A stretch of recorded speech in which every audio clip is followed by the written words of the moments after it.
So we have been in South Africa for a week now, and a very challenging start. We traveled on Thursday. Flight was delayed by about an hour, so that means by the time the boys were getting to bed, it was about 2 a.m. on Friday.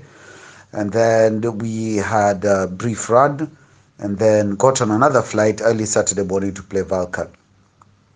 But credit to the boys, uh, they kept their spirits up and they were very positive. But there's only so much you can do in terms of psychological preparation if the physical preparation is challenging.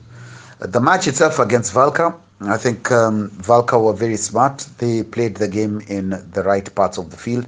And one thing we need to add to our game, which is lacking, is being able to kick our way into the right parts of the field.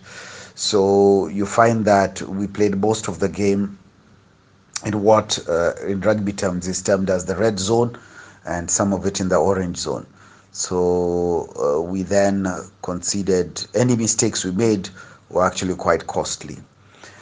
There's also a bit of work we need to do at the breakdown, because 80% of the penalties we conceded were at the tackle, either the arriving player on defense or an attack not being able to place the ball correctly and the supporting player coming in the right position. The intensity of the match is what we expected, but I was pleasantly surprised to see that our boys were able to match up to a lot of the Valka play in attack. What pleased me even most was that we had very few penalties given away because of high tackles. We've worked hard on the chop tackle, and the rules of the game now have changed. And you've seen that many players are getting sent off if they make contact with the head.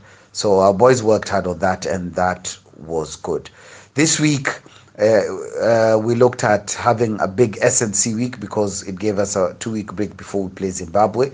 Unfortunately, over the Easter weekend, we have not been able to gain access to a world-class gym because a lot of staff have closed over Easter.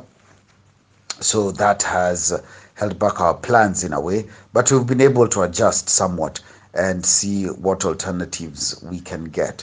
I don't want to give too much away, but we are planning to look at the trends from the matches we've played against Zimbabwe in the past and how Zimbabwe have fared as well when they've been in the Currie Cup, to give us an idea on what we need to look at to be effective in the game. It's going to be in Wellington. It's meant to be a double header, and hopefully, if it is on SuperSport, then maybe a lot of fans back home will be able to get an opportunity to watch how we play.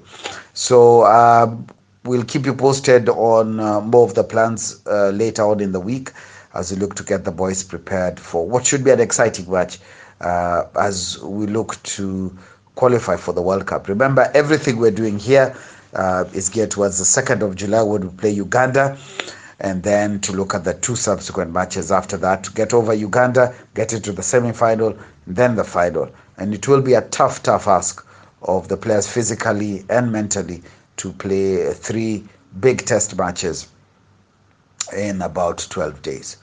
So that's all from us here in South Africa, Mike. And if you need anything else, just let me know.